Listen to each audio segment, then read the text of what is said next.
Bonsoir à tous. Dans le cadre de la 5e nuit de la lecture, sur le thème « Relire le monde », je vais vous lire un conte allemand qui est tiré des contes des frères Grimm, qui s'intitule « Les musiciens de Brême ». Il était une fois un âne qui, après avoir beaucoup travaillé tout au long de sa vie, se trouva bien fatigué. Comme son maître menaçait de le tuer, car il était devenu inutile, il s'enfuit dans l'espoir de devenir musicien dans la ville de Brême. En chemin, il rencontra un chien épuisé d'avoir trop couru. « Que t'arrive-t-il » lui demanda l'âne. « Comme je suis devenu trop vieux pour accompagner mon maître à la chasse, celui-ci veut m'abattre, » se lamenta le chien. « Viens donc avec moi à Brême, nous y serons tous les deux musiciens, » lui proposa l'âne. Le chien accepta, et les deux nouveaux amis poursuivirent leur route. Un peu plus loin, ils aperçurent un chat pleurant dans un fossé. « Pourquoi toutes ces larmes ?» lui demanda l'âne. « Comme je ne chasse plus assez bien les souris, ma maîtresse a voulu me noyer, » pleurnicha le matou. « Viens donc avec nous à Brême, nous y serons tous les trois musiciens, » lui suggéra l'âne. Le chat, tout heureux de cette proposition, leur emboîta le pas. Un peu plus tard, les trois nouveaux amis traversèrent la cour d'une ferme où s'égosillait un coq. « Pourquoi tous ces cocoricots ?» lui demanda l'âne. « Demain, je dois finir ma vie dans la casserole de ma maîtresse, alors que je chante tant que je le peux encore, » répondit tristement le coq. « Puisque tu aimes tant chanter, viens donc avec nous à Brême pour y être musicien, » lui conseilla l'âne. Ravi de cette aubaine, le coq se tut et rejoignit la petite troupe aussitôt. Les quatre nouveaux amis cheminèrent ensemble jusqu'à un grand bois où ils s'arrêtèrent pour passer la nuit.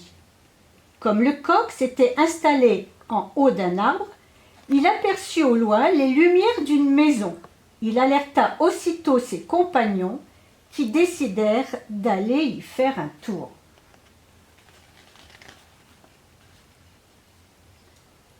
Quelques instants plus tard, les animaux arrivèrent devant une grande et belle maison. L'âne regarda par la fenêtre. « Mes amis, dit-il, je vois des tas de choses délicieuses à manger. Mais je vois aussi 4 bandits attablés qui s'en régalent. Mais alors, comment faire pour participer à ce banquet ?» se lamenta le coq.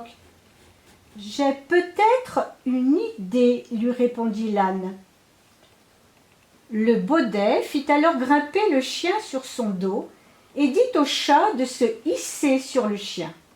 Enfin, il demanda au coq de se poser sur la tête du matou.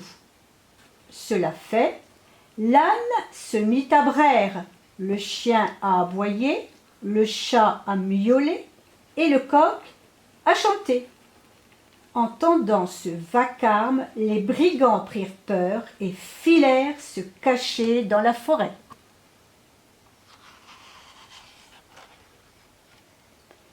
Les 4 amis firent alors un véritable festin et, une fois repus, cherchèrent un endroit où dormir.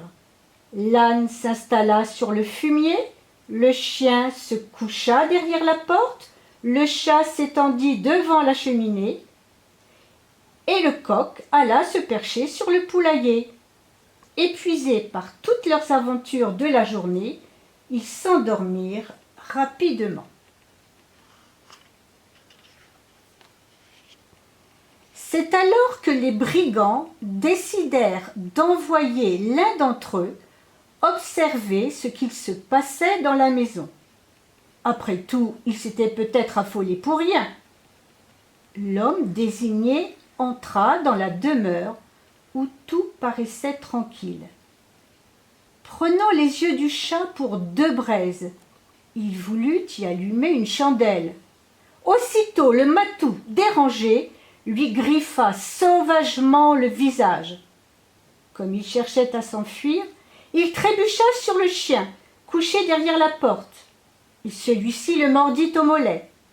Affolé, le brigand bondit dans la cour, où il reçut une violente ruade de l'âne, tandis que le coq se mettait à hurler du haut de son perchoir.